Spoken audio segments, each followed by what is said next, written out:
Has it started? Yes.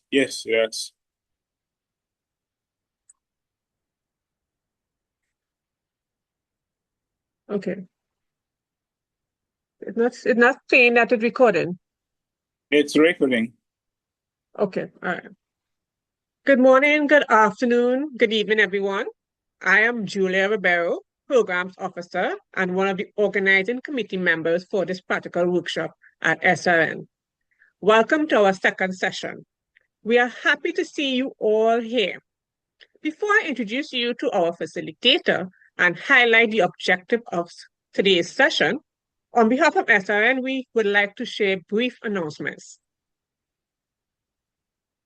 Now, to just a small recap, in the formative assessment and peer review, which is mandatory for the completion of this workshop, you will be given a formative assignment every week for the respective session that we have completed on Saturday. You are to submit by Wednesday, and then we have the final deadline on Friday. However, we received some complaints from persons that they have submitted their assignments, they got no acknowledgements. Some person received their assignments late and could not review on time by Friday. So we have come up with some solutions. We will put an extension to next week, Friday, the 17th of April. There'll be no penalty for late submission. And when you're submitting your grading, we ask you to copy SRN in your emails. Also, when you're submitting your assignments, please CC SRN contact persons. Please keep SRN contact persons in the loop concerning all issues and challenges. If there are other issues, technical issues, you can post it in the chat group for us, and we'll do our best to rectify those issues. Okay, everybody okay with that so far? Thumbs up? Everybody's good? Yeah? All right. So, Hello. all right, good. Hello, I have an issue, please. Sure, go ahead. Yeah. I have not received an email assigning me a reviewer, even the group tasks that were given. I have observed that all along, anytime they said an email has been sent to I have not received any. Okay, you have not received anything I from think about 2 or so days ago. Okay, so you haven't received any email from your peer for the assignment. That's what you're saying? I had to give my review, what's the name, my correct email address. I observed that it's like you are having a wrong email address in your database. Because of that, anytime an email is sent, I don't receive it. I have made a complaint a couple of times, but it has not been resolved. So I don't even know who my reviewer is. And it was just yesterday that I had a mail from my reviewee. And because I have not had any information, I have not been able to work on it. All right, no problem, Adam. What I will do is that after the session, I'll have that, see if we could rectify that. I have noted it. So as soon as we finish the workshop, I will liaise with the communication team and we will see if we could address it for you and any other persons who have that similar issue. Okay, rest assured you will get the name of the person because we granted the extension to 17th of April. Okay? That's okay now? Thank you. All right. Okay, good. Yes, now, yes, okay, thank you so much for your question. Now, in today's session, the focus is on one of the most critical steps in conducting a systematic review, defining eligibility criteria and implementing a transparent study selection process. Our objective in this session is to equip you with the ability to, one, develop precise inclusion and exclusion criteria, apply these criteria consistently across studies, implement a transparent selection process that can be clearly reported and replicated. By the end of this session, you should feel confident in setting boundaries for your review and in justifying the studies you include or exclude.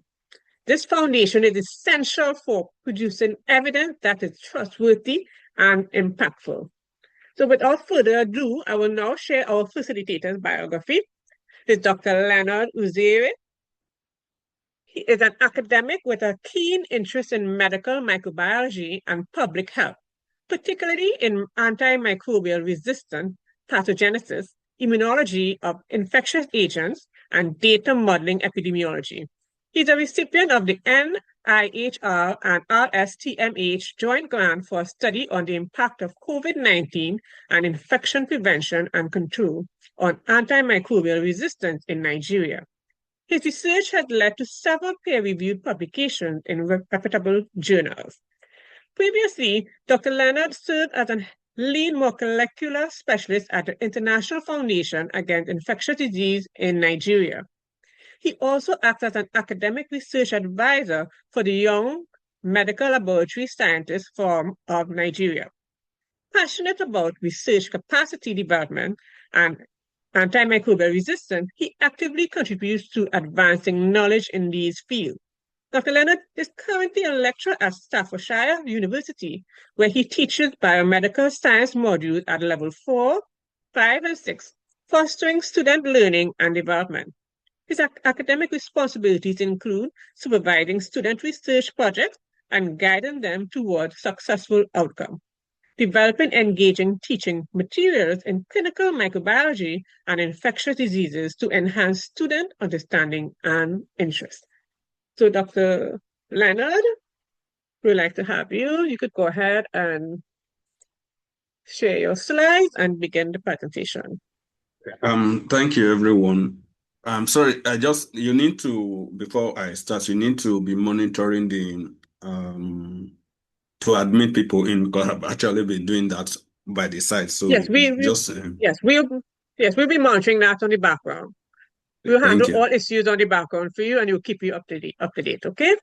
All right, thank you. So I'll share my screen. Then before then, I just need to make disclaimer. I think that might just has been due to kind of a bit of miscommunication. I've left University of Staffordshire, so I'm no longer at Staffordshire. I'm now at University of the Moffat, where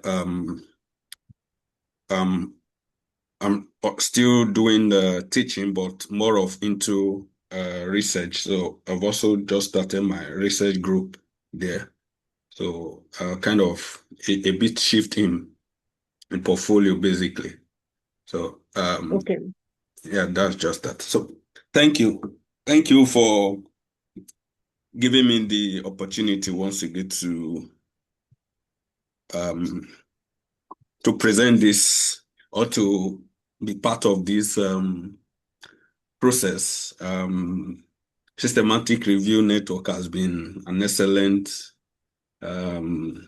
group building capacity in evidence synthesis, and quite happy to have been with them from the very beginning. So it's a privilege to be among the scientific committee of the group.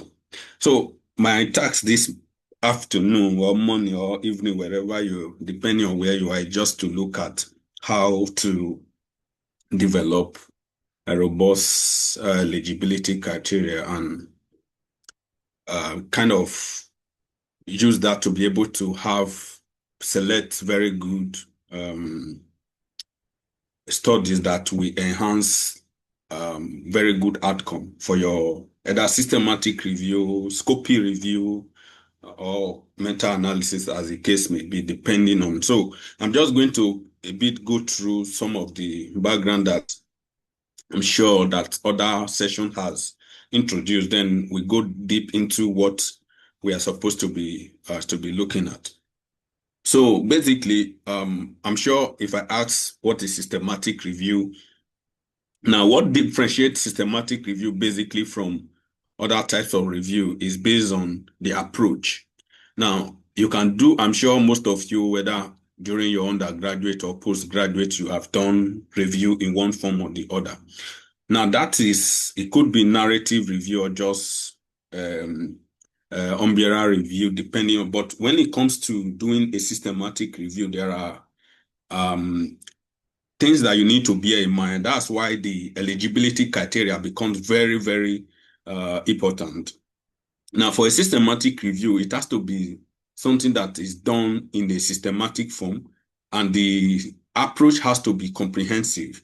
So it means that from the point where you identify the studies, where you select or you are praising the studies and also synthesizing those studies, it has to be done in a systematic way, and it has to also to be comprehensive. So if all these elements are not there, then it becomes either a narrative review or at best, maybe a scopy review. Now, what also differentiates scopy review basically from systematic review? For a scopy review, you will know that you have ability to bring in quite a lot of heterogeneous studies that speak to whatever you are the questions you are trying to answer. So you have the leverage to be able to explore.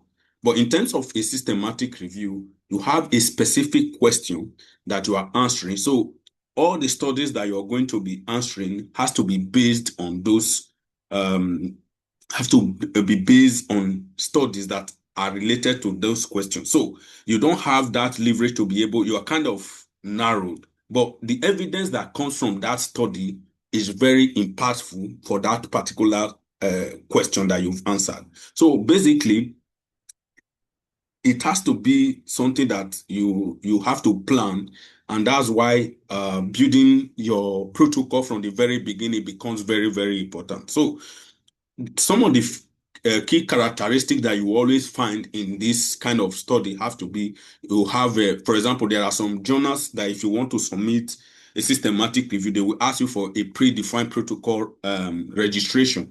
Now, why that is important? Because they believe that you should have designed, you can't, for example, be doing a systematic review and when you get to the middle, you change the question at the middle. So specifically, that is, you are shifting away from the goalpost. So if you have to do that, that's why you need to go back to your pre-recorded registered protocol and then re-register that. So that is also there.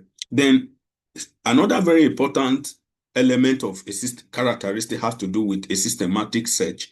Now I also come to the point of also talking about the eligibility criteria, like what we are going to be looking at, then the appraisal, then the synthesis of the evidence themselves. So in kind of summarizing this, it means that when you talk about systematic review, it has to be something that where you are using an explicit and using a method that is reproducible. Then what this simply means is that if I develop, do a systematic review or use a protocol, now someone else can take up that same protocol and reproduce the same evidence without, if for example I did my study between 2023 to 2024 and I outlined every process that I've done, I've shown the eligibility criteria that I've used, then someone else will be able to take up that same protocol and produce the same evidence that I've produced. So that's why what systematic review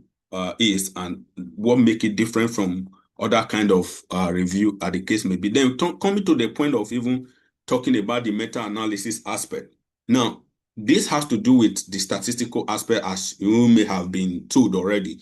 Now, it therefore means that even when you have your study meant criteria for a systematic review, it does not automatically also mean that it's going to mean criteria for meta-analysis. So it means that they have to be your data have to be homogeneous in nature and also have kind of, for example, you are going to be dealing with the numeric data, then it has to have the outcome that you've measured has to be homogeneous to some extent to be able to measure the outcome that you are looking for. So if, for example, you have a lot of heterogeneous methods that are used in different studies that may have looked at the same thing. For example, let's say I'm looking at glucose level and I use HbA1c and someone else is using normal glucometer. Now, the method that I use automatically is already going to introduce barrier to if you're going to do a meta-analysis in that case. So it means that there have to be a whole lot of homogeneity in the data that you are using for you to be able to come to the point of doing a meta-analysis. So meta-analysis is just simply the statistical synthesis of the result that you've gotten that you are trying to use to address a specific research question.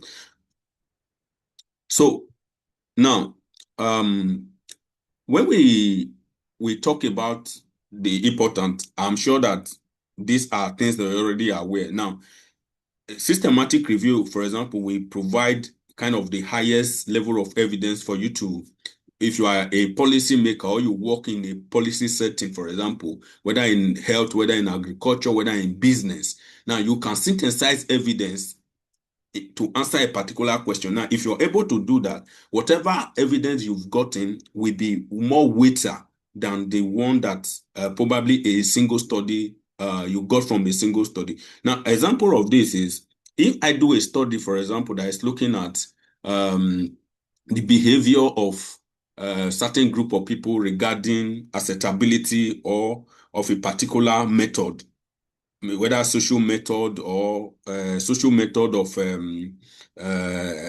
or poverty eradication, for example, and someone else does the same study. Now, let's assume I use 200 participants to produce the evidence of my study. Someone else did the same study in another setting and used probably 1,000. Now, the person that used 1,000 have a better evidence than myself, but I can come and do synthesis of the two studies and produce more evidence that is reliable because I have used more studies or more sample size. Because if you look at if 3 people does study, each of them uses, let's say, 500 as their sample size. Now, if I synthesize that evidence, I end up having an evidence of 1,005. So the outcome of that evidence is more reliable than the individual evidence that each of us has produced. Now, also, you can also kind of resolve inconsistency. Now, when you do a pool evidence or you do a systematic review, you are pulling the whole evidence together. So the inconsistency that might be have seen in each of the results, you will see them. You are able to overcome that as you look at, as you put the evidence together as compared to each of the individual study. Then also, like I mentioned, increase the statistical power because you have more sample size that you're looking at as compared to the smaller effect. So you have more statistical, you have more size effects as compared to when you use smaller studies. Then also, because you're also able to explore, for example, subgroup analysis, you're able to even identify area where future study can be channeled into. Maybe each of the different studies has only focused on a particular area. When you are doing your group analysis, that becomes very obvious. You're going to say, oh, that this study have done this, but has not looked at this same question in this direction, or has not looked at this same research question in this category of people, in this category of setting. Now, that becomes something that you want to look at. A very good example is maybe a study has been done, for example, looking at just the prevalence of a particular gene in the particular population. Now, when you are doing a group analysis, what you do basically is that you are not able to look at let's say it has not been done in people of a particular heritage. Then that comes out. Then you can then take that becomes an evidence that you're going to build to be able to build your own research on that. That becomes your research gap, for example. Then lastly, you are able to produce kind of a real world evidence example that you are able to look at something that is effective. Now, if you look at some study, for example, may have just used smaller study to kind of maybe assess the effect of early mobilization or reducing hospital stay after surgery, using that as an example with different conflicting results. But when you put those evidence together, you are able to come to the point of now seeing that, okay, based on this evidence that I'm seeing, I'm able to then look at this and I'm able to preach or use the word, able to design a policy shift based on what I've seen. Let's assume that, okay, you found that people who did their surgery in a particular room in the hospital, for example, tends to be more infected with a particular pathogen. Then you can take up that and then begin to speak to maybe the hospital management and say, okay, this is what we have found. Or when you do an evidence together, look at different factors that may have affected lung hospital stay, then you can begin to say, okay, this is the direction where factor that might have been contributing to this. Then that can become what can result in policy change. Then in terms of why eligibility criteria is important. Now, most studies are done in a way that, for example, most researchers, when they design questions, original questions, for example, especially that's why they don't usually carry statisticians along. Now, when they design those studies, what happened is that at the middle of their study, they begin to see that there is a need to have introduced a particular aspect. Now, that also comes in the case of systematic review. Now, when you are doing the systematic review, for example, if you don't design your eligibility criteria from the very beginning, now what you're going to note is that you're going to have, you're going to lose focus. And what that is going to do is that you're going to utilize more energy, for example, designing or screening your study. A very good example, let's say you want to do a study looking at market impact of medical emergency on a particular product, for example. Now, if you just state that, that is a research question that can be answered, but it's not focused. It's relevant, but it's not focused. Now, why is this not focused? Because you're looking at medical emergencies. There is a lot of things that can be medical emergencies. So you need to then come to the point of focusing, okay, which of the medical emergency am I looking at? For example, am I looking at, let's say, during COVID, for example, what am I looking at COVID? Or, for example, in conflict zones, am I looking at how conflict, medical emergency as a result of conflict have resulted in the outcome I'm looking at? Or am I looking at maybe let's say cholera outbreak in the particular, that as a medical emergency? So you need to be very focused so that while you are doing this, so that when you are designing your search terms, you need to put them in perspective. And also, it also helps you to be able to answer a specific research question, because if you don't have a very focused eligibility criteria, then you are not able to define, you don't have a well-defined criteria that will enable you to answer the research question. And most issue usually results from when you don't have a specific research question. That's the fact. Now, if your research question is not focused, if it's too generalized, then you're going to have issue with be able to design criteria that will answer that specific question.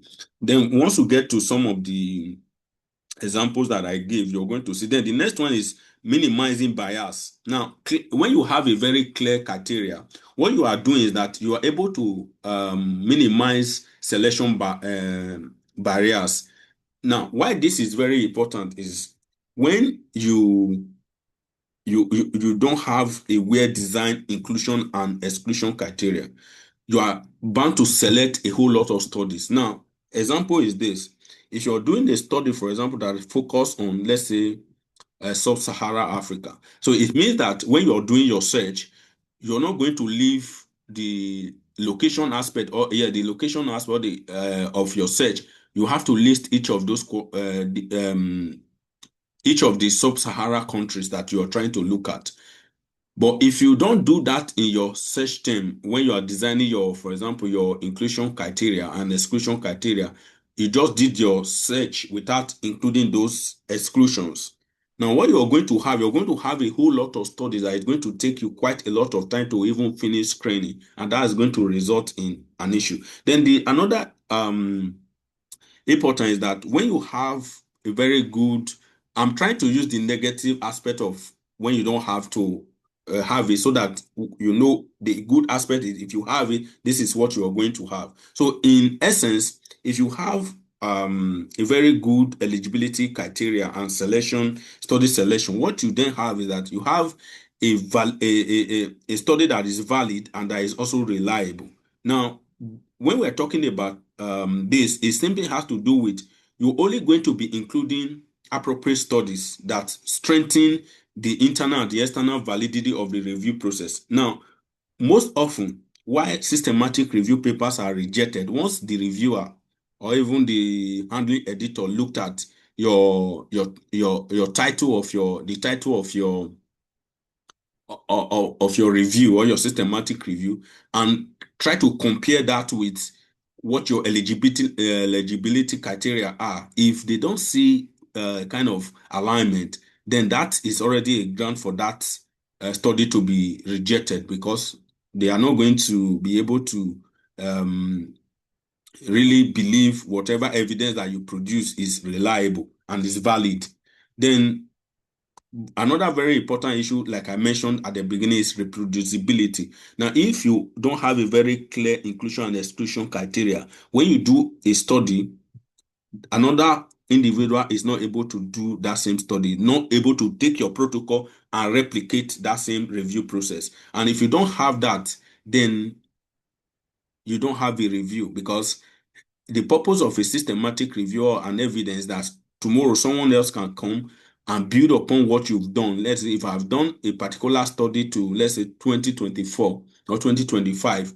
Now, in the next 5 years, it might not be me. Someone else can take up that same study from where I've stopped, then and build upon that review that I've done. And if the evidence that I've produced is not reliable, it's not reproducible, then that is not also the case. Then lastly, because of efficiency. Now, remember that you don't have the whole time and resources to want to screen every study. So that's why when you build eligibility criteria, you are cutting away studies that are not needed. And one of the very first way for you to do this is when you do your search. If your search is not optimized well, you're going to have a lot of studies that you don't need, that will then consume your time that you should have used for other processes of the review. You end up using it to do the screening. So your search have to be very superb, have to be great, so that when you finish doing your article search, then you can then have less time to do the screening processes. Because if you have a whole lot of we're going to talk about sensitivity, for example, sensitivity as we move forward. You're going to see that when you have a study that is very highly specific, you might miss out some study. But when you also have a study that is too sensitive, you will include so much study that it will take more time. Yeah. Then what you then do, you make sure that there's kind of a balance. So, like I think I've dealt with this already. When you don't have a very good criteria, these are what you result from it. So the first is around you having including irrelevant study that then dilute the evidence that you are producing. Then also you miss, if it's also too much, if you don't have a good criteria, like I mentioned, if it's too specific, if your search is too specific, then you end up also having missing key evidence that will make your review incomplete. That's why, for example, when you send if you've ever send a study out for systematic review, or probably as you begin now, you're going to see that sometimes the reviewer or the editorial is going to ask you to do additional search, that your search is not complete. So those are some of the things that you must make sure that you put in perspective. So basically, when you are building your eligibility criteria, is also built upon now there's a lot of other framework, but I'm going to just focus on the one that upon which every other framework are actually built on. Now, which is the PRICO framework, which I know you've already most be aware. So we have the first one, for example, has to do with, we have the population or the participant. Then we have the intervention for intervention-based studies. Then we have comparators when you're trying to compare two group. Then the outcome of what you're looking at. Then in some cases, you could also be looking at the study design. Then you could also look at the context. Then you could look at quite a lot of other things that you need to look at. So let's look at example. For example, when you doing, for example, a systematic review eligibility criteria for something that have to relate to medical. Now, for example, you can see for participants here, we're looking at type 2 diabetes. Then for intervention, we're looking at using a specific drug, maybe that's methyl-4, or if the dietary aspect, you're looking at low carbon diet. Now, for the comparator, you could look at those that are not taking this drug or those that are having standard care. Now, the outcome you might be looking at the HbA1c or the body weight. Then the study design could be, for example, your method of measuring the HbA1c, method of also measuring the weight, and also the kind of study. Are you looking at randomized clinical trial or just a not randomized study? So you also need to put that in perspective, because if you are going to be including studies that are randomized and the studies that are not randomized, then that become an issue. You can see that a whole lot of studies is going to come in from here, but as you come down, you're going to have few studies that you are going to include based on this criteria that has been set, for example. Now, for those that are not in medical science, for example, just looking at maybe small and medium enterprise, for example, in retail sector, trying to check how intervention, maybe those that use e-commerce platform and those that don't use e-commerce platform, how adopting e-commerce platform, for example, affect outcome or sales revenue or growth of that particular business. So when you also do same, you're going to have this same outcome that are going to also to be relevant to what you're looking at. So just quickly looking at each of these aspects. Now, when you talk about population, what you're actually looking at, remember that when you are setting your eligibility criteria, you need to look at the population, because the population is going to determine whether you're going to include them or not. So the question you should always ask yourself is, who or what are we interested in or in the study? So that has to do with, for example, the participant or the population. Now, who are we looking for? You're talking about the population. Now, it can be maybe you're looking at a certain age, maybe between 18 to 35. Those are age range. Those are the participants or the group of people, your research, for example, the evidence you are trying to look at. So it means that anybody that does not fall within this group range, even though every other criteria apply to them, then automatically they are out of scope, or you can't include them in that study. So the next one is, who are you looking to influence or understand? We're also looking at participants. But in this case, now the first one is looking at people, while the second one is looking at, for example, organization. Are you trying to influence organization? Are you trying to influence consumers? Are you trying to influence maybe specific market segment? So you need to be able to look at that. So the first one, for example, may be looking at study involving human participant diagnosed with type 2 diabetes, for example. Then the second aspect should be you're trying to look at study involving small and medium enterprise. So it means that in this case, the population here for the first one has to do with people with type 2 diabetes. Now, why for the second, it has to be small and medium enterprises.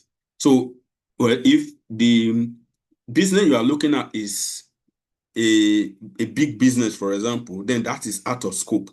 Then if for the first one, if the study was done in animal study, you're also out of scope. Then also, if the study is also not type 2 diabetes, maybe it's type 1, then it's also out of scope. So just seeing diabetes does not automatically mean that you're going to include them. Then even after you've done this, remember that we also set other criteria. We're looking at the age group. Then you also need to bring that into perspective.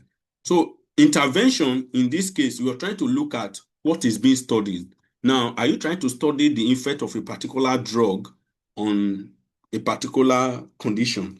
Or are you trying to also look at how a particular, like the funnel I showed you, the first one was looking at a particular drug, which is metformin, to see how that affects diabetes. Then lifestyle intervention also could be you're trying to look at how low carbon also had outcome on the diabetes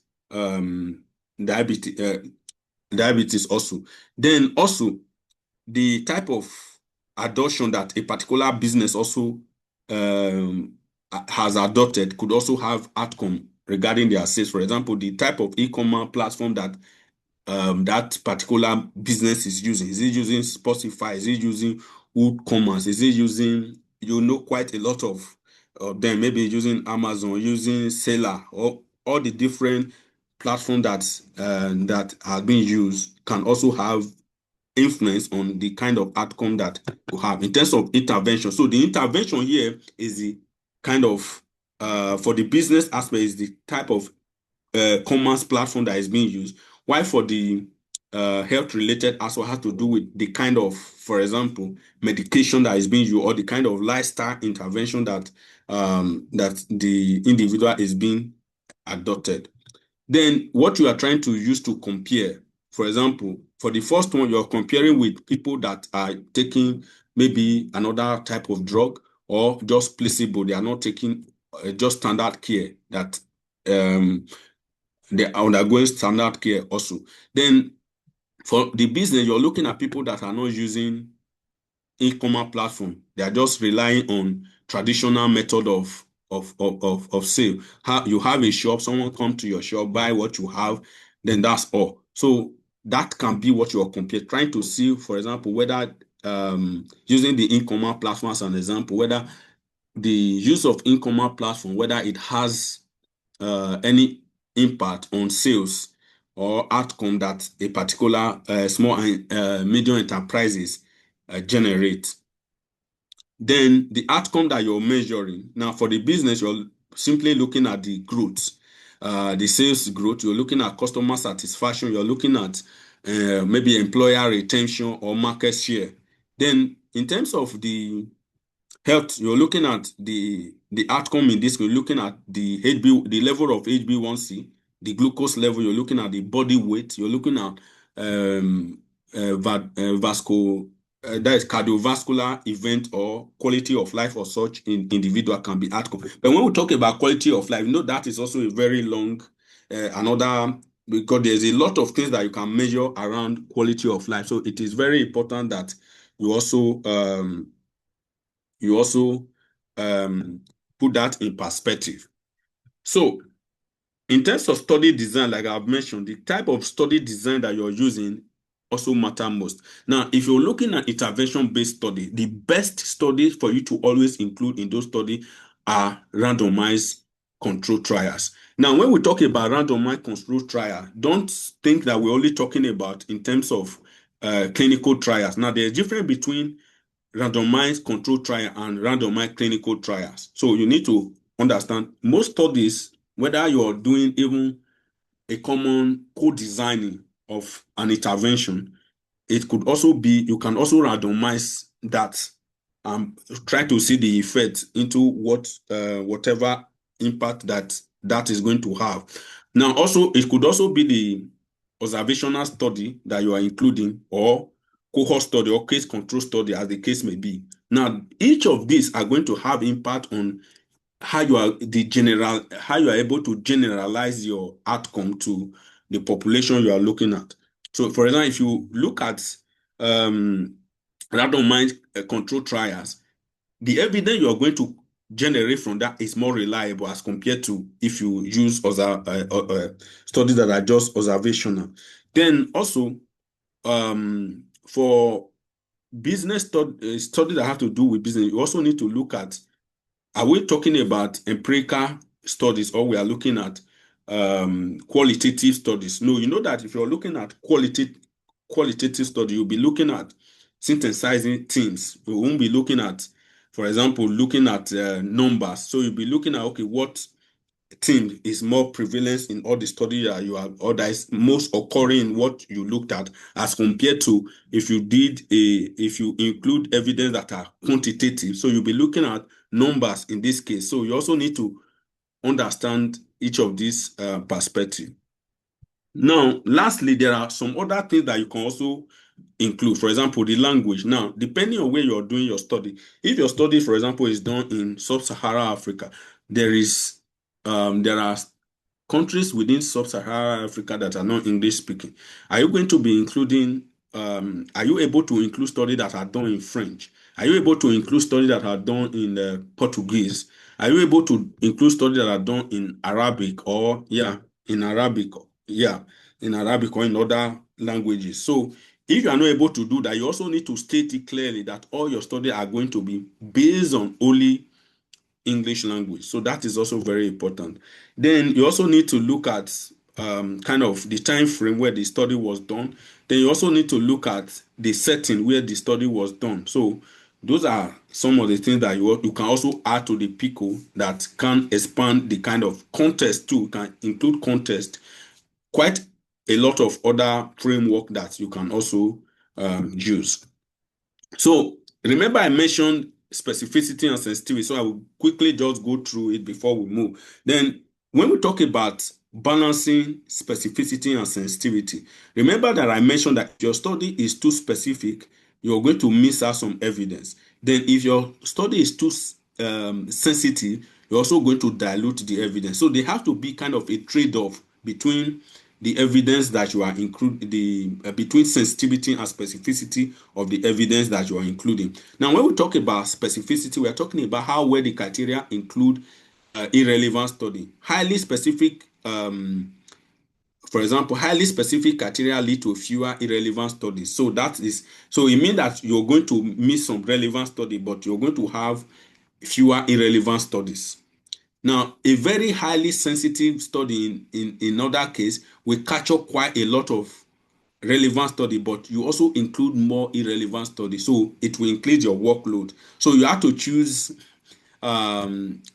basically choose the kind of what you want to do. Do you want one more? Are you able to provide more workload as compared to having a lot of sense? So if your group, for example, you have a group that is large, then you can increase the workload. You can make sure that your study is as sensitive as possible. You have people who will be able to screen. But in emergency situation, for example, during COVID, when you are trying to check, doing rapid review, I'm sure that you've mentioned rapid review, maybe probably within that evidence synthesis group in that organization, they only have maybe 2 people. So in that case, they have to make sure that whatever they are doing is very specific. Now they are able to trade off to make sure that, okay, even though they leave out some relevant study, then they include that in limitation of the study. So it is very important that we have all of this in perspective. So basically, when you also doing your eligibility criteria, you have to make sure that you're documenting every aspect of the way.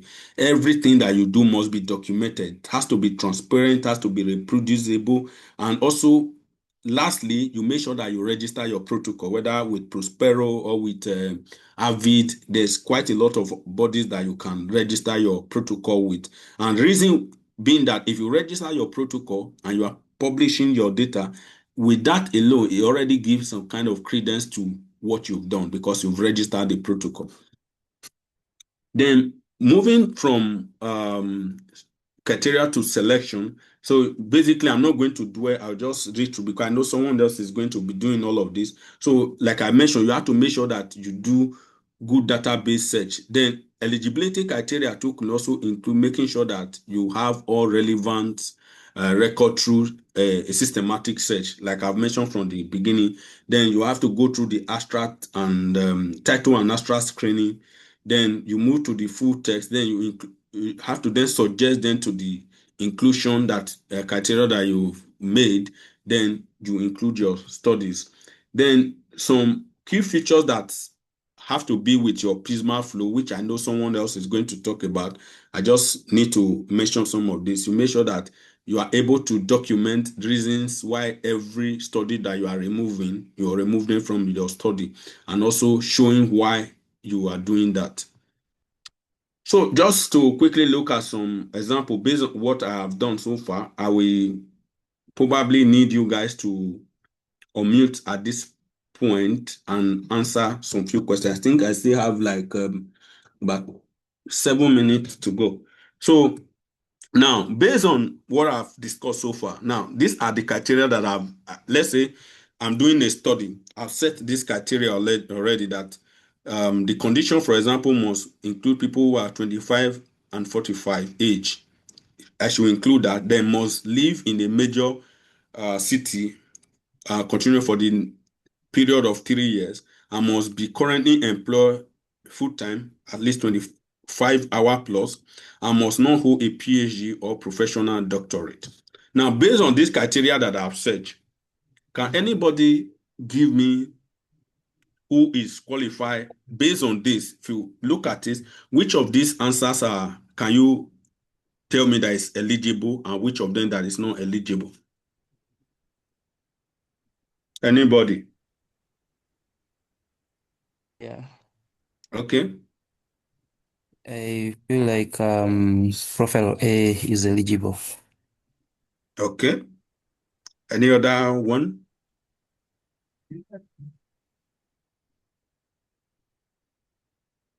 Hello? Dr. Leonard, I've seen in the chat somebody said the answer is I B. think B is the B. Hello. Okay, yeah, I can hear you. Go on, Profile please. B. I said profile B will be the most likely fit. Okay. Any other dissenting outcome? Okay, so let's see. I think B is So not you can eligible. see B is not eligible. Yeah. It's Yeah. A that is actually eligible. Eligible, yeah. Now you have to make sure that they meet all the criteria. Now remember that here 38 fits, London fits, continue have to live there for continuous 3 years. at least years. This have been living for 10 years and work at least full-time 34 plus 40 hours, must not have PhD, has masters. So this would have fit, but you can see here has only lived for Chicago in 6 months, so it's not eligible. So basically that's how you set your criteria. Now this is criteria you have set. Now this is, for example, if I have a paper that have all of this, then I include that paper. Then the one that doesn't have all of it, then I don't include them. And if you're not sure, that's when you just put maybe. If you, by the time you're going to go through the reviewing platform, most of the reviewing platform will have allocation for a maybe. Now the reason for that is because they want you to, the one you're not sure, you put a maybe, then that's when there's now a third person to look at it and say, okay, we are going to include it or we are not going to include it. So let's move forward. Now, can someone also look at all these criteria that have been set here? Then I'm also going to show this. So which of them do you think is going to be eligible to be included?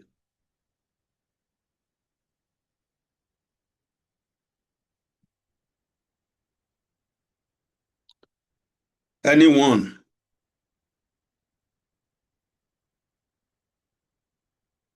You can put your answers in the chat for Dr. Leonard to see if you wish. If you don't want to unmute yourself, you are free to put your answer on the chat.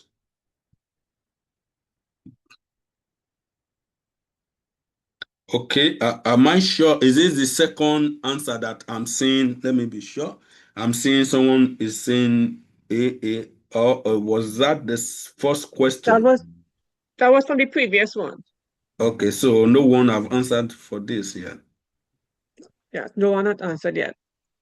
Okay. I seen somebody has Josephine. Can you tell me if that's profile A, study A is your answer for this health-related challenge? Oh no, it was for the Josephine? previous one. Sorry. Okay, all Okay. right, no problem. No problem. Okay, I Right. think someone have said B. B. Okay, I B. think B. Okay. Somebody Someone said else B. said B. Okay. So because of the of time, I'm going to you have access to this slide, so you will be able to think more about it when you see them. So you can see that actually 3 of them are eligible, except only B that is eligible rather. Every other one is not eligible. So what I want you to do now is to think about why you feel that B is eligible. So for business related, can someone check this? I think this is the last one. Oh, okay. This is the last one. So which of them do you think you're going to include if you are doing a study that have this criteria? And now this is a study, this is another study, this is another study, this is another study. So which of them are you going to include?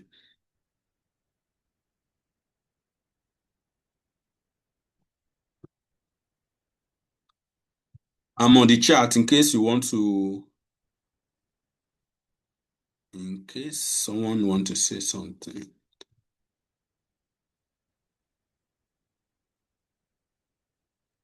I would go for A. Okay, A. Okay. Someone said A. I think another person said A. Okay, let's see. I also agree A. Okay, let's see. Yeah. So you guys are correct. So basically, that's what you do in eligibility criteria. You make sure that you can see here the criteria are very clear. And these are studies you suggest, look at what the criteria said. If they don't meet it, you can't, there's no room for you to beat around the bush. It's either they meet it or they don't meet it. Is that okay? So, Sorry, Leonard. yes, Sorry, just a quick one on that previous slide. Why doesn't B qualify? I didn't get that. Okay, for this one. Yeah, why doesn't company B or study B qualify? Okay, why was the B not qualified? So let's look at this. Now we said for revenue must be greater than 5 years, and Is it year not over. because of the UK? I didn't get you, please. I was just thinking out loud that is it not because of the UK? Yes, because we are talking about it has to be in European Union. Remember that UK have left European Union. So you need to. Is that clear now? So you have to make sure Yeah, that you're thank you so very clear. much. Yeah. So basically, so I think you now have to, based on what we've learned, I will leave you. I will take questions. Then you can go back to Julian. Am I correct? Are we to take questions now? Then before they go Yes, for their group activities. yes, we could take some questions and Okay. then we will go in the breakout room.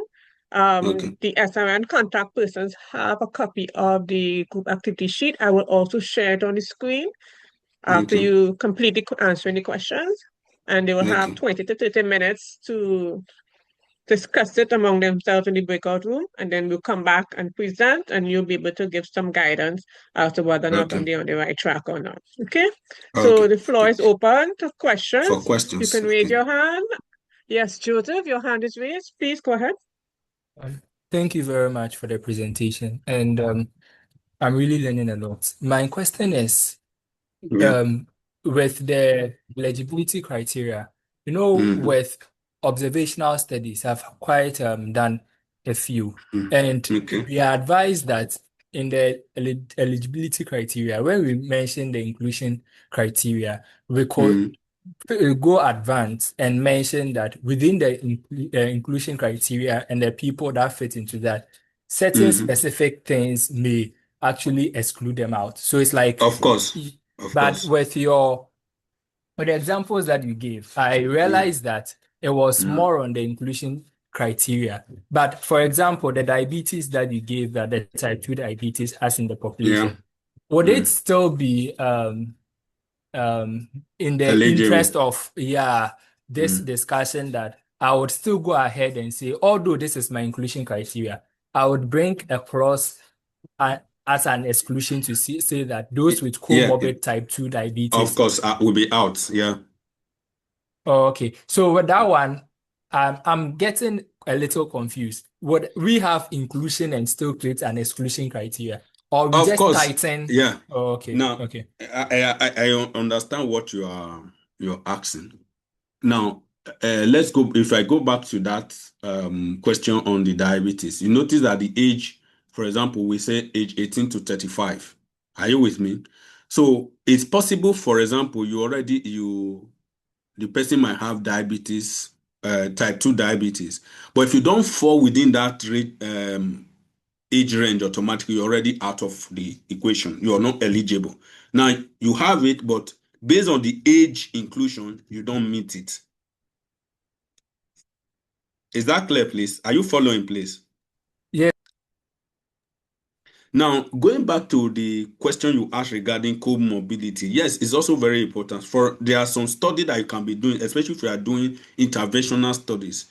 Now, if someone have diabetes and the person also is taking a particular drug, now if the person is also taking an additional drug due to a comorbidity, let's say because of let's say if the person also have viral infection, let's say the person is taking a viral drug, then that alone has excluded the person. So you can't include people who are treated with the same treatment but also having a comorbidity, because remember we're talking about bias, the reliability of your evidence, because those is going to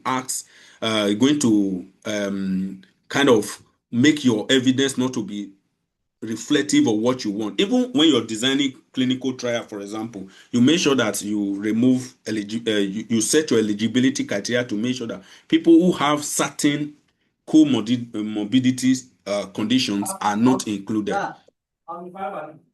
Is that clear? Was I able to answer your question? Yes. But in the representation of it in our protocol, I was asking that if we would create a section where perhaps maybe if I see an example of the protocol, I'll be clearer. But I was asking if we mention inclusion, then under it we create a different bullet and say that exclusion. What you do once you create a general inclusion, but when you go to the exclusion aspect, you can mention if you're going to still mention that although that these people might have this, if they have this comorbidity with it, they are going to be excluded. Now, I have a study that I've done like that, okay, this category of people are what I'm looking at. But if you have this in conjunction with what I'm looking at, you are not fit for it. So you need to state that in your exclusion aspect of your file.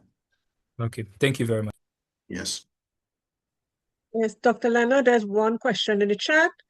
How can we ensure the search strategy is exhaustive enough to minimize publication bias, especially regarding gray literature? Excellent. Yes, gray literature. Yes. Yeah. Now, usually, where I usually and what I usually encourage is, if you're doing a study that you're going to have quite a lot of gray literature, I will always advise that you don't make that systematic review. It's better you make it a scopy review. Now, for systematic review, your search will have to be very, very great. Yeah, we're talking about search strategy now. That's what I'm saying. Now, except you have, there are some database that are meant for that you can use to look for gray literature. Now, if your study is within that angle where you have such gray literature, I'll give a very good example. Now, there is a study that we did that we published in antimicrobial systematic. It has to do with surveillance system in Africa. Now, we use quite a lot of gray literature in that work, but those gray literature were searched in specific database. So if you are not going to, if you don't have a database that I can also go there and search and reproduce the same thing, now the best you can do is to probably make that study a scoping review, because scoping review allow you to kind of explore a lot of the searching strategy for a scoping review is kind of relaxed as compared to a systematic review. So in this sense, to make sure that you have a very good strategy to make sure you have exhaustive aspect of to kind of minimize publication bias regarding gray literature, you have to make sure that the gray literature that you're using, the database you are using for your gray literature, are established database, not just not now. If you are doing study, for example, that has to do with government website that including study from government website, that's going to be kind of problematic. So it therefore means that the outcome you're going to be looking now, where publication bias comes in, I think we need to establish this. Where publication bias most likely come in is when you're going to be doing a meta-analysis most often. Because if you're going to be doing study that has to do with just synthesizing the qualitative aspect of the study, the evidence you're going to have may not really, the impact of what you are asking may not really be very reflective. But if you're going to be dealing with studies that you're going to be measuring numbers, then that becomes an issue. So for you to be able to avoid that, you have to make sure whatever evidence you're going to be using in gray literature are being pulled out from areas where they are established database. Then lastly, before I conclude on this, you also have to make sure that the risk assessment that you're using for those gray literature are done in a way that is established. Now, example is there's a framework that is used for gray literature that is referred to as Agri 1 and Agri 2. Now, Agri 1, basically one of the things Agri 1 use, criteria for Agri 1 when you are doing risk assessment, is to check where is this evidence from. Is usually used for gray literature, basically. Now, one of the questions you are supposed to answer to be able to arrive at what risks or bias that this will be introducing is where are you getting this material from? Now, if you're getting it, for example, from a WHO website, then that is rated as very high, meaning that is acceptable, kind of. But if you're getting it from maybe a website that is not known, then that's going to kind of have a high risk outcome. So you need to also make sure that you subject all of them to different criteria, although that's outside the scope of what we are looking at now. Different criteria of publication bias assessment and risk assessment or quality assessment that are fit for those particular piece of evidence that you're trying to introduce. So I don't know if I've answered that. I think I'm seeing some more questions on the chat. Okay, someone say, what is the difference between systematic and scoping review? When to use neither of them? I think, like I've mentioned, if you're doing a study that your research question is not very specific, then scoping review would be the best place to go. But if you are doing a study that you have a specific research question, then the best place to, or the kind of study to be looking at is systematic review, because scoping review gives you allowance to explore quite a lot of additional research questions. But for a systematic review, you have to be answering one research question, or at most, main research question, maybe additional sub-research question. Just one. You don't have an allowance to have so many questions that you can't answer in the same review. So he said, I would also like to add what the difference between Okay, systematic review and meta-analysis. Now, systematic review has to do with all the evidence that you have, synthesizing all the evidence that you have. But if you're going to be doing a statistical analysis, for example, if you're going to be doing plotting forest plot, you're going to be looking at heterogeneity, you're going to be looking at I-square and the rest, then you'll be talking about meta-analysis. So meta-analysis has to do with the statistical analysis of the numeric aspect of your data set. Why for qualitative study, then you are looking at thematic analysis, basically. Okay, I think I'm seeing a question on... Okay, someone is asking example of gray literature. Now, for example, my university we have access to gray literature database that we can search. But depending on the kind of study you're doing, if you're doing a study, for example, in Africa that has to do with let's say, anything that has to do with health, for example, it would be great that you look at WHO, Africa. There's this, I'm trying to remember that database where,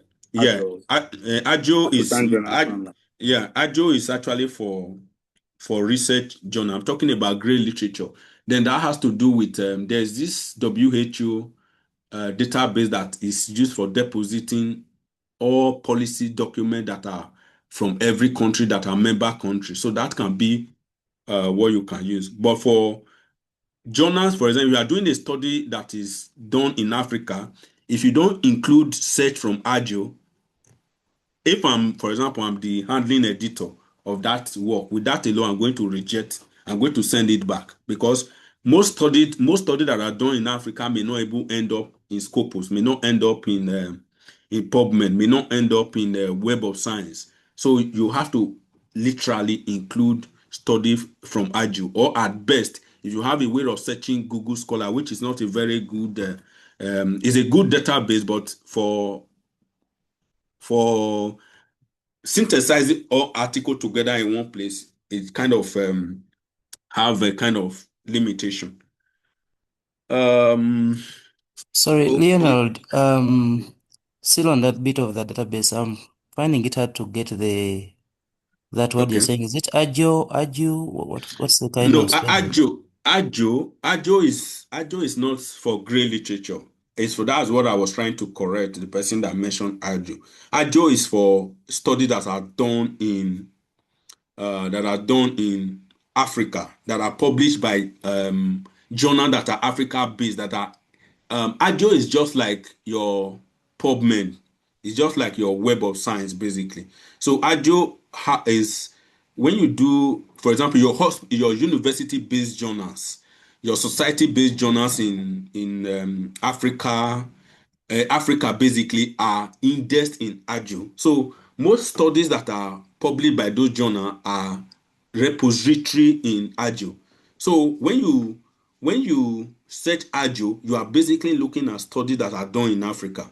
Then in terms of gray literature, repository for gray literature if you're looking at generally, it will be best to consult your library, for example. That's why I mentioned my university, for example. My university we have several gray literature, for example, where we have a gray literature where every thesis, for example, that are deposited. Now, thesis, okay, let me even use it. Thesis can be a gray literature if it has not been published in a journal.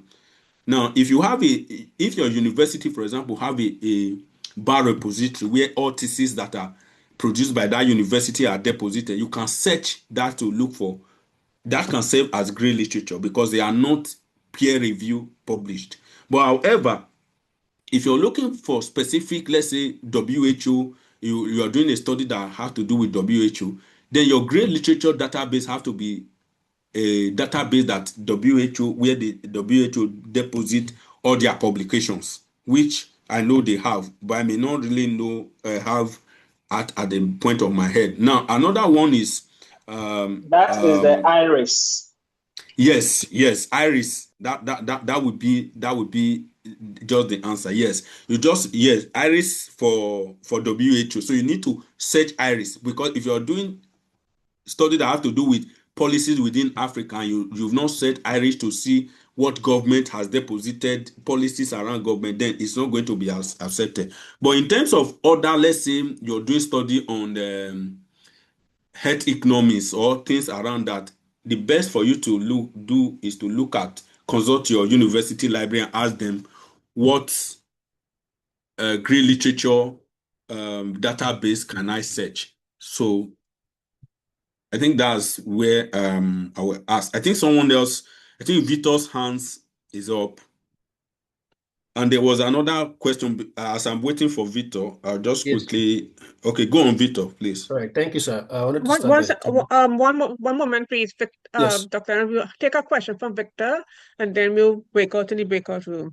The additional question posted, we will give it to you, Dr. Leonard, to see if you could answer it, and then we could share it afterward to everyone, the answers to those questions. Is that okay? Yeah, very well. Yeah. Okay, Victor, no problem. please. Victor, go ahead. Great, thank you very much, Dr. Leonard. So I'm working on an SLR, and it's involving mega projects in Africa.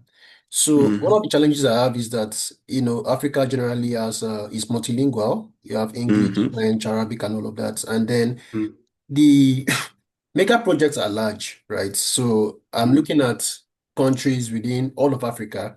So my challenge now is, how do I include all these studies? Because I need to, if it's focusing only on English publications, for instance, there's a clear bias, because I'll be excluding French-speaking countries and Arabic-speaking countries, for instance, Algeria and so on. So I'm kind of stuck in the sense that I know that excluding studies is not is going to give me a biased output eventually. But at the same time, I don't know how to include these studies because they are very relevant to my study. And then I also want to know, in terms of grey literature, you did mention that Ajol is not a grey literature. I'm happy to know that, because I was categorizing it already as a grey literature. So I'm thinking of Web of Science, thinking of Scopus, obviously, and then I was asked to remove Google Scholar because it's not consistent when people try to replicate. And then, so what would you categorize as a grey literature in this context of mega projects? When you say mega project, I don't know what you're like road networks, bridges and all of roads. So if I have to, that has to do with, you may need to look at, I think there is a multi-country agency that is responsible for, just like we have WHO for Ministry of Health, there is also a multi-country body that is responsible for road transport infrastructure in the whole of Africa.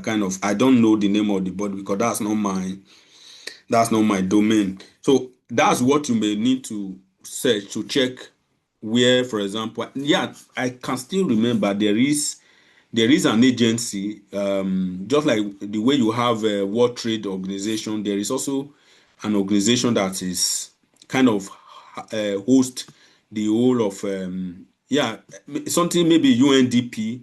You can look at UNDP, then you can also look at I think there's a union of transport ministries in the whole of Africa too. You may need to also look at those agencies to search what their grey literature are. Then coming back to your first question, that's when collaboration comes in, and you have to be very transparent in your search. Now, if you don't have somebody, for example, who speaks French, who is going to assist in this study, then it becomes nearly impossible for you to include study from French-speaking countries. Then same also, if you don't have people from Portuguese, the same outcome becomes the issue. So what I will advise, another good thing is that most studies, although it's also kind of a biased statement, most studies that are done in French countries or Algeria or even are usually published in English countries. So what I will advise that you do is that you can't use translator. Yeah, quite all right. You can't use translators because that That will be outside. That'll be someone. It has to be someone who is involved in the study, who also understand that language. So what I will advise you to do is to declare what you use. You can't do everything. That's just the fact. Declare what you do under your limitation. Declare this is what I did, and this was the limitation of the study. Now, the reason why most studies are rejected is not because they would have not been accepted, but because of transparency issue. If you don't, for example, you didn't do search in French and you just stated that you did in the whole of Africa. If I go back to check the limitation of the study and you've not stated the limitation of those studies, then I begin to query the transparency of what you did, because you've not stated the limitation or the strength and the limitation of the study. So you need to then state that you are not going to be including studies that are done in other languages. So you just state that clearly within your inclusion and exclusion criteria, that studies that are done in English only is what you are going to be including, because you can't answer everything. And that, if you go back and check some of my publications in very good journals, I've also done multi-countries studies. We state this very clear that we are not going to be including studies that are done, because I don't have any collaborator who can speak. Yeah, we could have employed a translator, but that is going to be against the rules, because it will not be accepted. So I don't know if I've been able to answer your question. Yes, There's any other thing? Yes, just one last one. So I was advised by someone to use, I'll be very brief, please. I'll be very brief. I was advised by someone to use OECD. OECD stands for Organization for Economic Yes, Cooperation. Yeah. that is the best. That was what I was actually looking for. That's the best database for you to actually explore for great literature that have to do with infrastructure or developmental study, basically. Okay. Please, one last one is, can I use government publications as great literature as well? Use what? Government publications. Government. Of course, they are great. They are great literature. They are great literature. All right. Thank you so much. I really appreciate it. Thank you. Thank you so much, everyone, for all your questions. So thank you so much, Dr. Leonard, for your presentation and your feedback from questions from participants. We are now going to go into the breakout room. Please, when you see your group name, you could go ahead and join those groups. The SRN contact persons are in your WhatsApp chat group. If you're having difficulties, please let us know. Myself and Fortune, we will still also manually put persons in if there are difficulties in joining your respective group. If you do not know the name of your group, please put it in the general WhatsApp chat group, and we will assign you to your group. Okay, make sure you put your full name that you registered with. All right, is everybody okay? Thumbs up? Yeah? Unfortunately, your hand is raised. Yeah, Julia, sorry. Go ahead. I was wondering if you could present the group activity instructions again one last time. Oh, sure. Oh, sure, no problem. I will do that.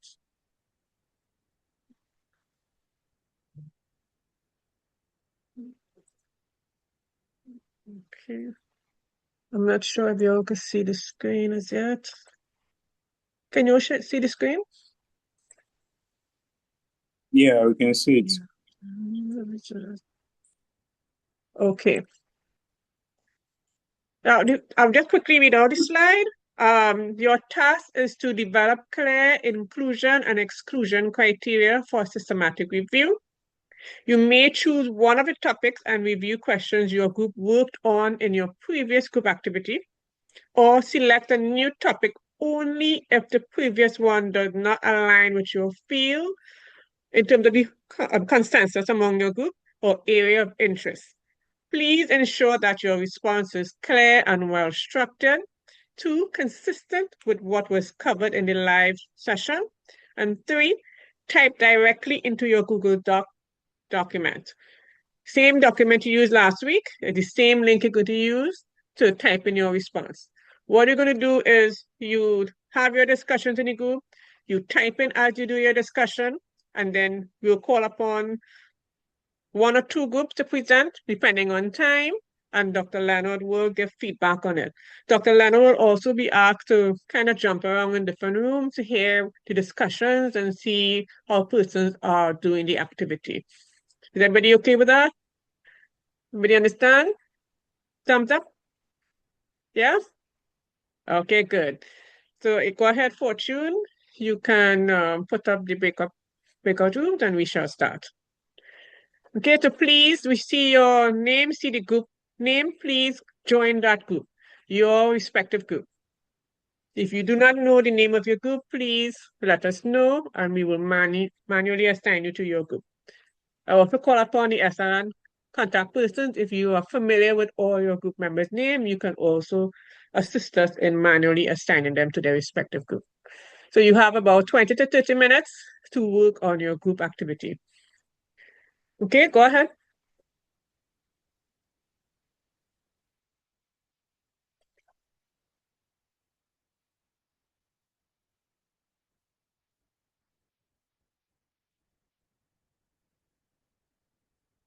Let me see.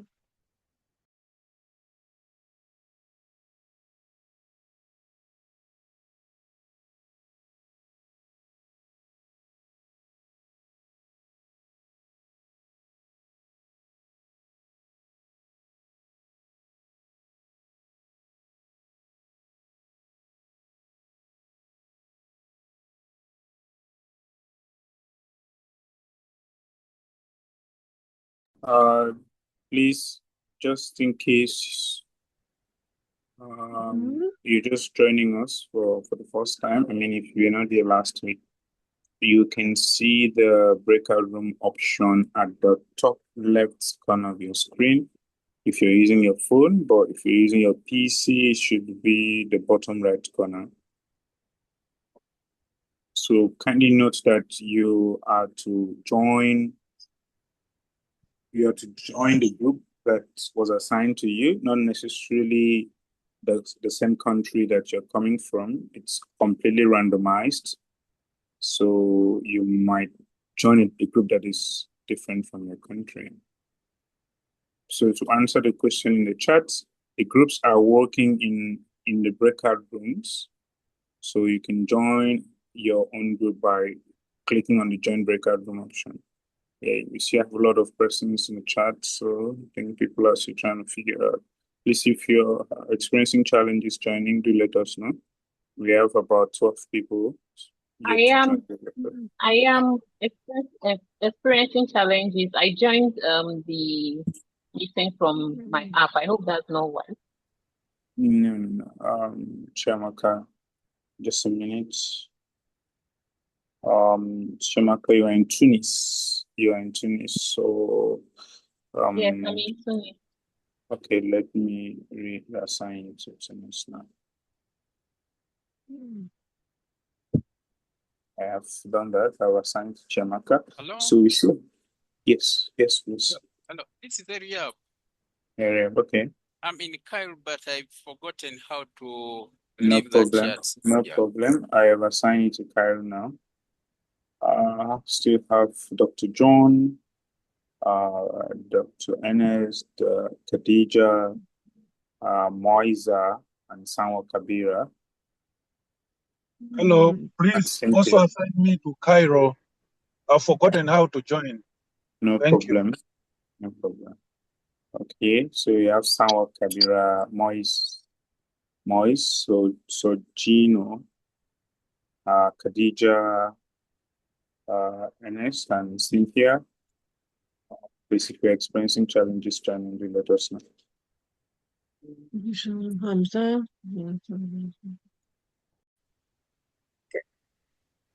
Okay, welcome back everyone to the main room. I hope that the group activity was a starting point to be fruitful in your discussion to apply what you have learned from Dr. Leonard.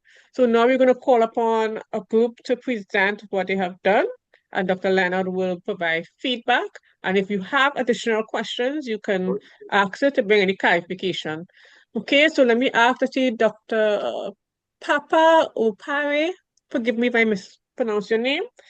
You could go ahead and present. You can share your screen of your Google Doc for everyone to see, and Dr. Leonard will provide feedback.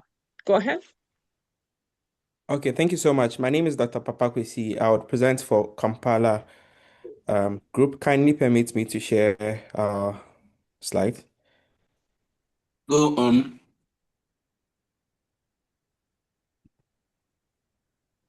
Can we go on, please? Yeah. So we were building on our topic for last week, and the topic was the effectiveness of telemedicine consultation in managing chronic heart failure among women above 60 compared to physical outpatient clinic. This is our inclusion criteria. So the first one is women 60 years and above. Second is diagnosed with chronic heart failure from hypertension. Third is women who attend outpatient clinic. And the fourth is women who have received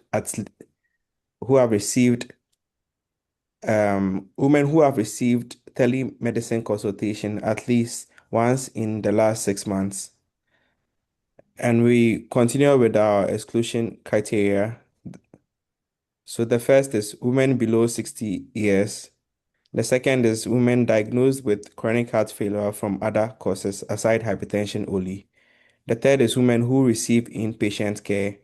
And the fourth is women who have not received any telemedicine consultation at least once in the last 6 months. Thank you. Okay, thank you. Good. Can you go back to the topic, please? Just the topic. The title, rather. Okay.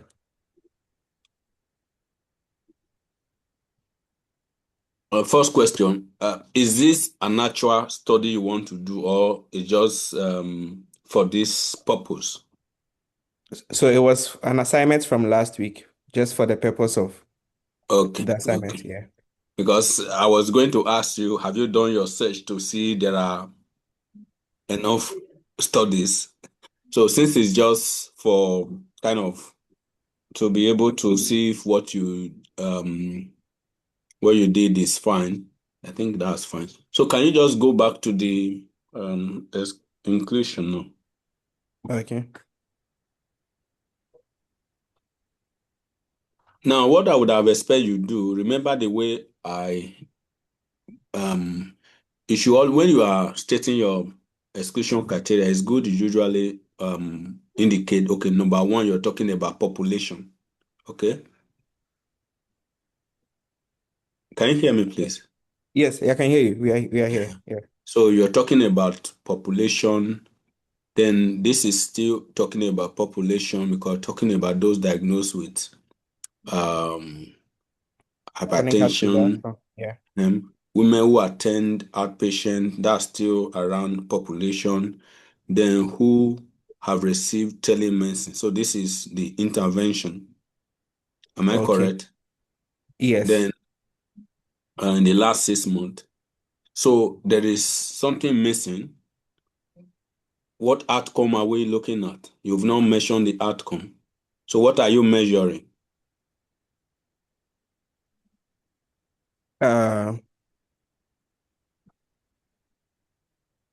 You are measuring effectiveness. So how do you measure effectiveness? You've not state how you are going to measure your effectiveness from the two studies, the outcome. If you just say effectiveness can be anything. So you need to be specific. Is it, for example, number of hospital visits reduces, or you need to be able to tell us what outcome you are looking at. So outcome is missing. Okay. Yes. So I think that's just only thing missing there. Then you also need to state the kind of studies are you looking at. This has to be case control study, basically, because you'll compare it to groups. Okay. Yes. So Thank you so much. That's just okay. Sir, Go on. please, If you want to ask a quick one. Yes. Go on, please. Yeah, okay, thank you. So it's just a quick one by virtue of the discussion that we are having. Normally, exclusion criteria, we are tempted to give the opposite of inclusion criteria, which is methodologically wrong. It's not always it's not always like that. That's usually you start from there. Yeah, so I was saying that normally exclusion criteria would not mainly be the direct opposite of inclusion. No, it's not the direct exclusion criteria, just because of what they wrote, that below 60 and above 60. So exclusion criteria should be people who fit within the inclusion criteria by some virtue of maybe counterfactual measures or something. They cannot be added. So maybe we could do that correct. Yeah. Okay. So please, how can we frame it? The first one. So for the outcome, you need to determine age. what outcome are you looking at. Are you looking at reduction in hospital visits or because if you go back to you are looking at effectiveness of telemedicine. So you need to determine what you are using to measure telemedicine effectiveness. Okay. So it can be, for example, uptake, maybe it reduces women who are above 60 that does not visit hospital. So it means that if there are increased uptake in healthcare as a result of telemedicine, that is effectiveness too. Is that okay? So there's a lot of data point that you can use. You can also look at reduction in hospital visits as a result of hypertension related issues, because once they are, but you need to, you cannot measure. If you're doing a systematic review, you have to be measuring 1 or 2 at most point. But if it's an actual study, there's a lot of things that the topic itself is not very focused enough. Okay. Yeah. Okay. Thank you so much. I just wanted to ask what my other colleague said about the first point, the age. Yes. So what would I have to? What would now we you have can to use take? age, for example. You can also be, since you are looking at go up. I think you mentioned a specific country. No, the title. Yeah, we didn't specify Okay, so it geographical. means that we are looking at globally. Yes. So it means that all studies that are done that fit into that age bracket is it's fine. But you also have to indicate they also have, for example, that has been diagnosed with chronic heart failure from hypertension. But the question really is, how do you really determine that chronic heart failure was due to hypertension? Because there's quite a lot of things that could have resulted to that. So that's why I'm just saying that the framing is not focused enough. So just using this framing, you could say, okay, women that are below 60 years who do not, you already mentioned diagnosed with heart failure and also that do not have chronic heart failure. So they might be above 60, but if they don't have chronic heart failure, then they are out of it. Then the second aspect is that may have chronic heart failure, but that are not due to hypertension. Is that okay? Yes, so please. Yes, please. that's okay. I Thank think you so much. that's Thank you so much, Group Kampala. We look forward to seeing the final templates by next week. We'll continue working with your group members to polish your response to your group activity. Now can you stop sharing it? Thank you so much. Stop sharing the screen. Believe who was in the second group that said it was going to present? Fortune, can you assist me with that? Who said earlier who was going to present, the second person? I'm not sure we have okay, Julia, we have 3 hands. Can we take those 3, please? We have Rachel, Victor, and Khadija. Okay. Just to let everybody know, it is 4 minutes to the end of the session. If everybody's okay, we're going over a little bit over the time, we can do so. Okay? So we could have Khadija. Yeah, that's fine. Okay, that's fine. All right. Khadija, would you like to share your screen and say the name of your group, please? Sorry, I have to call on my other members. I couldn't access the drive, the Google document. It's Nairobi. Okay, what Nairobi? Okay, somebody is sharing your screen there. Yeah, I'm sharing it, Khadija. Thank you. Okay, thank you. Okay. No problem. Okay, so can we go to the title, the topic, please? Yeah, so our question is the effectiveness of mindfulness-based intervention in reducing post-operative pain and anxiety among pregnant women who have had CS for the first time, that's cesarean section, for the first time at a tertiary hospital in sub-Saharan Africa, a mixed method systematic review. So for the population, we included all pregnant women who have had their first C-section at a tertiary facility, and then women and studies done in sub-Saharan Africa. While for exclusion, any women who have had vaginal delivery, those who have not who have had CS but not the first one, delivering outside of a tertiary facility, and then studies outside sub-Saharan Africa. For the intervention component of the framework, we're looking at the mindfulness-based intervention. So studies that have assessed mindfulness-based interventions, while our exclusion is whether there's no intervention or other standard practices other than mindfulness-based intervention. For our comparator, we included other types of interventions. So we looked at other study populations that have received other, sorry, I can't see this document other types of intervention other than the effective mindfulness-based interventions. While our outcome component of the framework, we looked at those with post-operative pain and anxiety. We assessed post-operative pain and anxiety, while for studies that will be excluding other post-operative complications and non-post-operative complications. Our study design is a cross-sectional. Hello, sorry, can I see? Sorry, the case control, yes. So our cases are those with the mindfulness-based study, while our controls will be those with the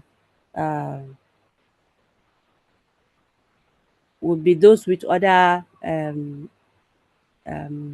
interventions, while other study designs will be excluded. Thank you very much. Thank you.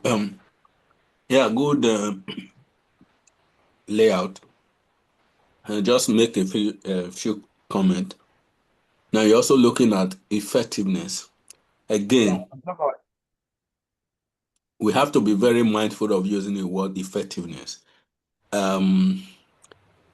We just need to now. Then again, mindfulness-based intervention, they are quite a different method. So you also need to check which of them are you looking at. So which of the mindfulness-based intervention are you looking at? Are you looking at all of them, or you're just looking at only one? Because you're using all of them. Okay. If you're looking all of them, then it means that you're going to have quite a lot that you're going to be looking at, but you need to be sure of which of them are you looking at.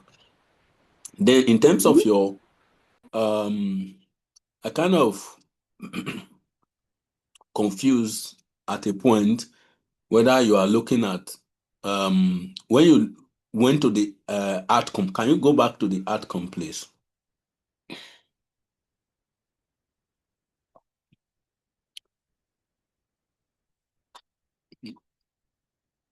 Or before then, yeah, okay, yeah, outcome. You're looking at the number with post-operative pain and anxiety. So invariably, your outcome is actually looking at effectiveness of mindfulness on pain and anxiety reduction. Am I correct? Yes, yes.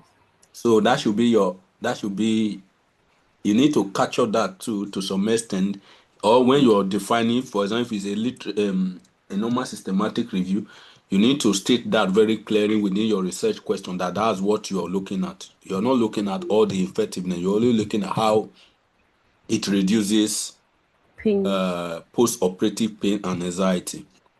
Then also under your comparator, are you comparing the intervention, or you're comparing two different groups?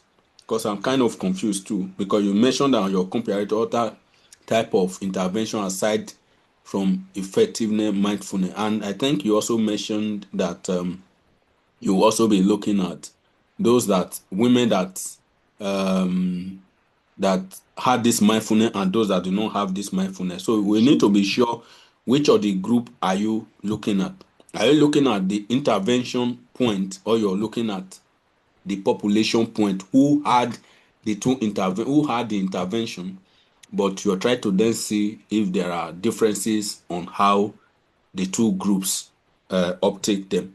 So if I may suggest, I think it's better off you look at from the interventional point, because that would be, you're looking at, okay, women who had them. But another question is, if it's a real research, although in natural studies, they should have a score that they usually use to assess pain and anxiety points. So you also need to probably be talking about that in the actual write-up. But in all, I think is a good outcome. And then in case of the study, you're saying you're looking at case control. So if you're looking at case control, then that's what brings about the question I asked just now. Case control means that you're looking at a population who is exposed, then a population who is not exposed. So you're looking at women who are exposed to, if I'm not correct, please, you bring me back.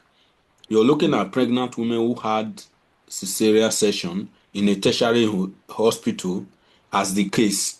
Then you're looking at women who had cesarean section, who had cesarean section too in tertiary hospital, who did not undergo mindfulness. Those will be your control. So are those the two group your studies you're going to be including is going to be looking at? Because if you are talking about case control, you need to be able to define what case control studies mean. Did you get what I said, please? Yes. So I want to try. I think what we'll be looking at for studies that have compared women that have received this mindfulness-based intervention to women who did not alleviate, to reduce their pain and anxiety. That's quite clear. I'm only talking about case control now. You need to define what your case control is. If your case is from your inclusion criteria, you mentioned that the inclusion or the women you're going to be including are women who had CS, tertiary hospital, who underwent mindfulness as a strategy to reduce pain and anxiety. So that becomes your control. Then case rather.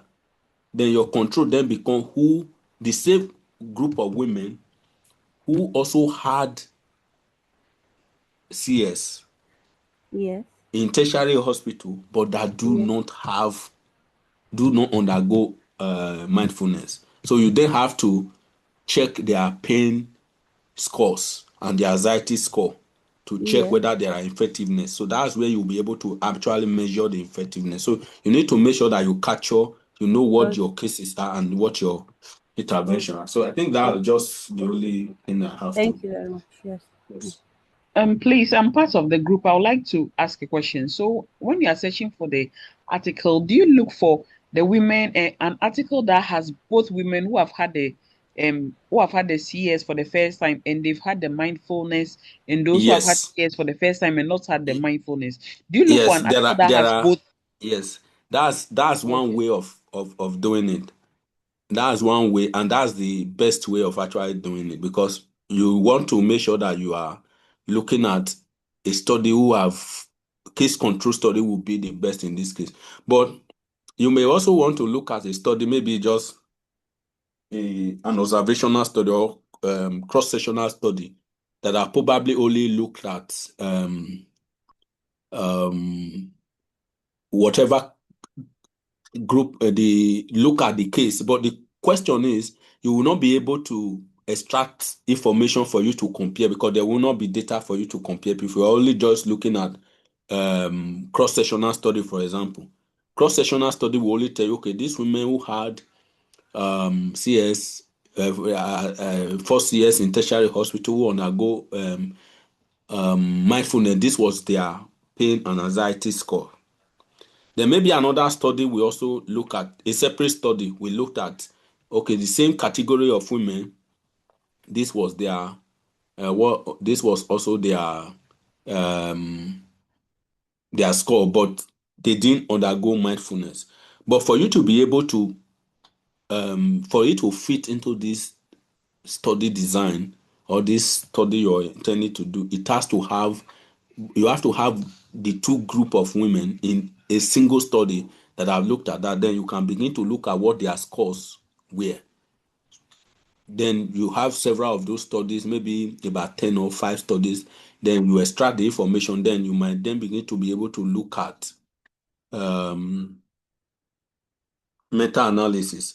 But if it's just only scope, that's why I still bring back to scoping review. But if it's a scoping review, for example, you could get a cross-sectional study that I looked at cases alone, look at another study that I looked at, what's it called, that I've looked at control alone. Then you can synthesize that and just try to say, okay, this so and so study that I looked at this women alone, this was what they found. And this that looked at this women who did not have this was what they found. Then based on what I've seen, this is likely going to be the effectiveness, but you cannot categorically state that this is the effectiveness, because you've not have a robust study that has looked at that that comparison. So that's just what I want to. I don't know if I've answered your question, Ma.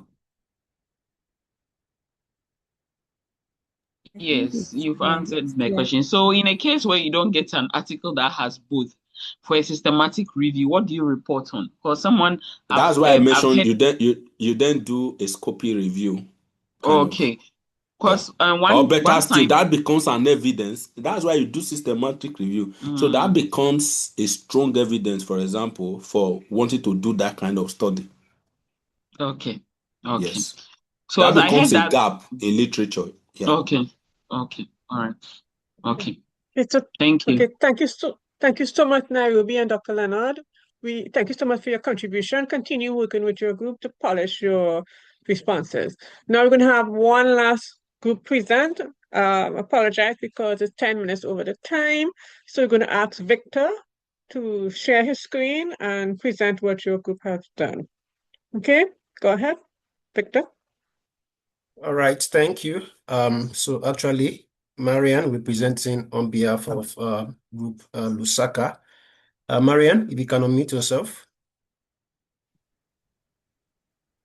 Marianne?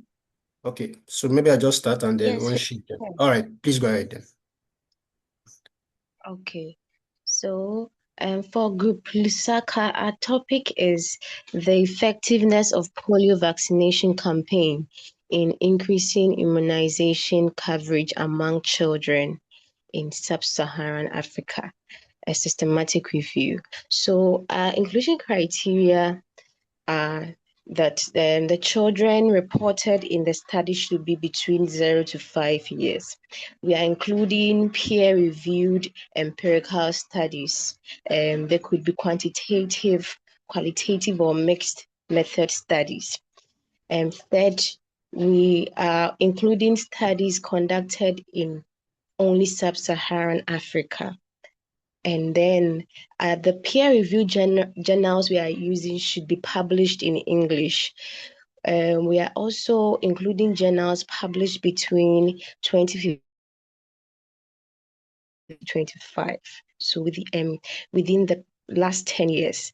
And for our intervention, we are including papers that used polio vaccination programs or polio vaccination campaigns as their intervention.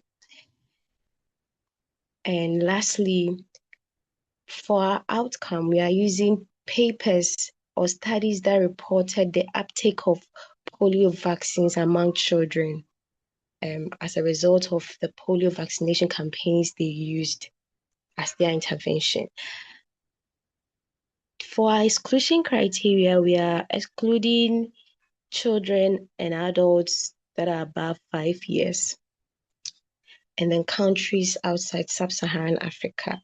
Studies that were published before 2015 are also being excluded. And then studies that do not use the polio vaccination campaigns will also be excluded. So any other intervention that is not polio vaccination campaign, we will exclude that. And we are excluding grey literature like conference abstracts, theses, opinion papers, and book reviews, because we think that these materials have not undergone scrutiny, proper review, and so may not be credible and may introduce some bias to our study. And lastly, for our exclusion criteria, we are taking out all peer-reviewed journals and articles that were not published in English because of language barrier. Thank you.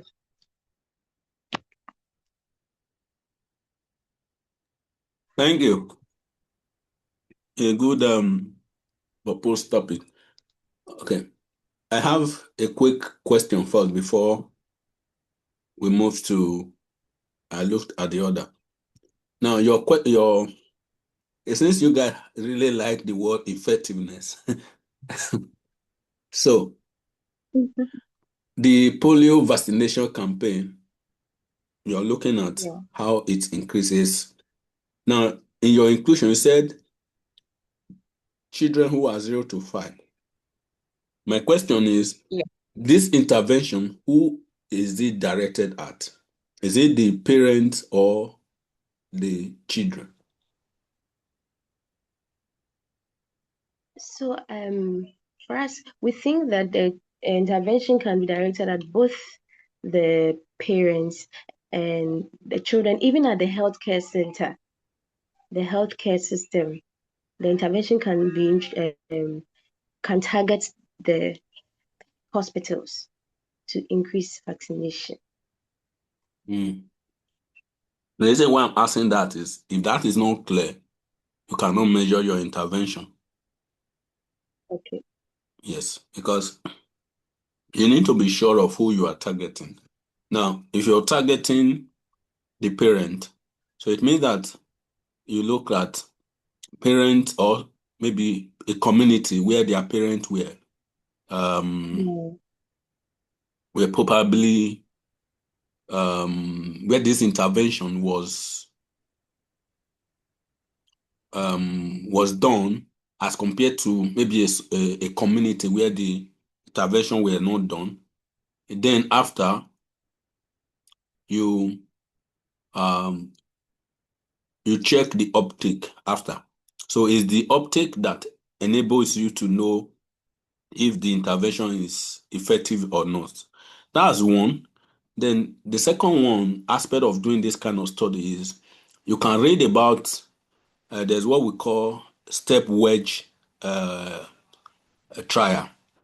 Now, if you are doing kind of a step wedge trial, what you do is that before the intervention, you take kind of a baseline data. So you know what the baseline data is. So after the intervention, then you also take another data to see if your intervention worked.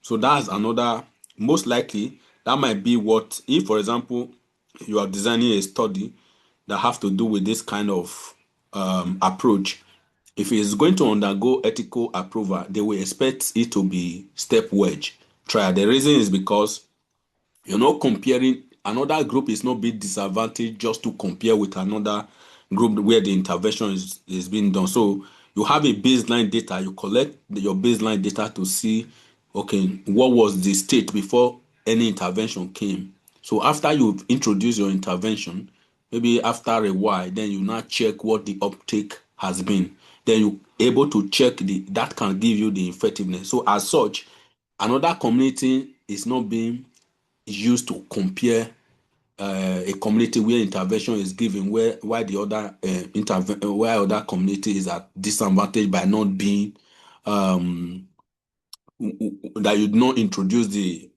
intervention to because of just ethical issues. So you need to put that in perspective. Then you keep mentioning peer review ethical study that use qualitative or quantitative or mixed method. Those are fine, but you need to also try to make sure that you categorize each of these population. Like I mentioned, your population need to be very clear. Then your intervention need to also to be clear that okay, this what you're looking at. Then your outcome, you also need to state it, because it was when you were talking that you mentioned uptake. You didn't on your inclusion, you didn't mention, you didn't write, you need to state that clear that the outcome of your study is to measure rate of uptake or increase in uptake. Now you measure on your topic is clear, but on your inclusion criteria is not stated. So you need to also make sure that you state that in your inclusion criteria. So which other thing am I missing?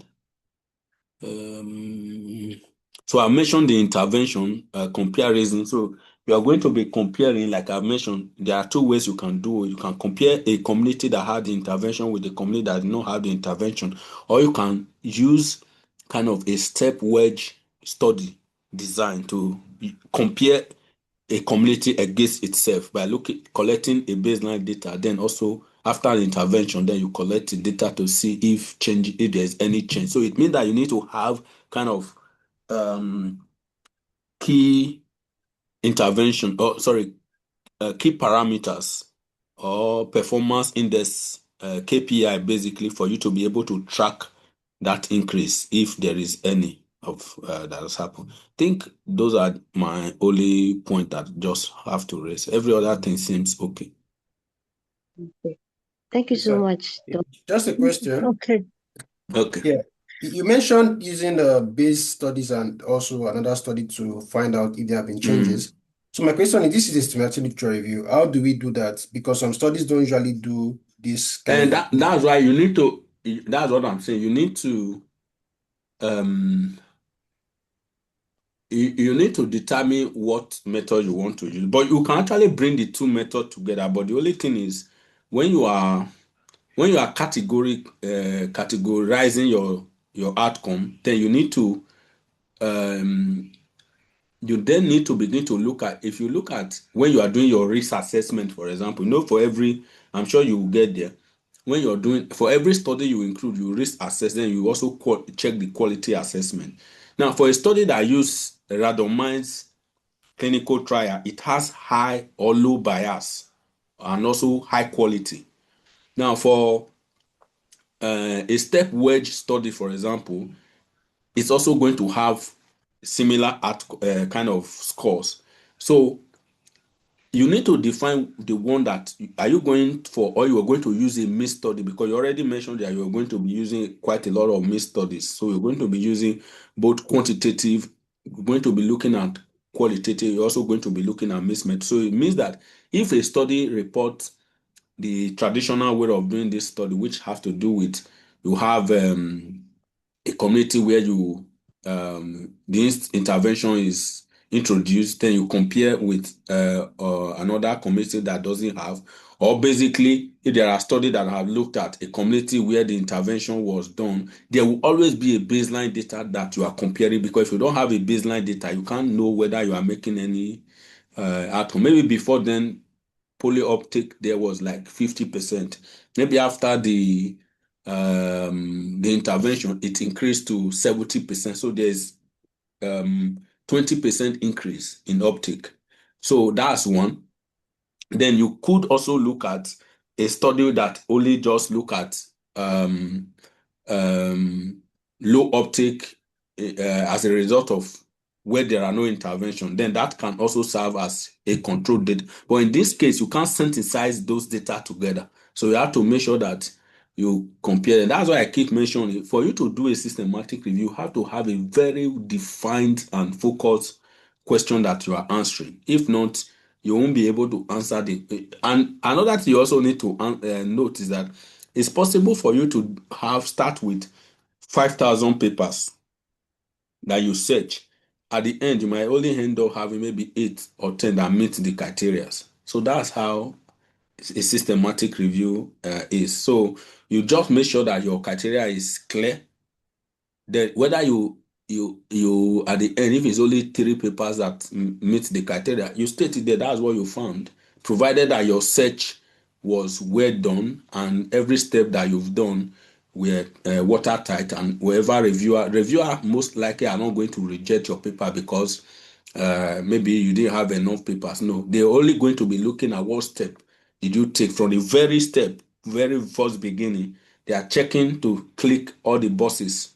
Now, I also need to let you know, for example, if you're to submit systematic review for a journal like BMJ, British Medical Journal, they have like a template that they used to mark, that they send out to reviewers. So what reviewer done basically is that they check all your submission and check every of those criteria, has they been met. So if they have been met, the reviewer will indicate. Then if he's not there, if he's absent, then the reviewer will also indicate that he's not absent. And based on that, the paper might be rejected, or you might be asked to do a revision based on that. So you also need to make sure that you don't need to worry yourself so much about how many papers you're going to be including. The most important things are, do you understand the step? Did you do all what you're supposed to do according to the step? And if you've done all what you're supposed to do according to the step,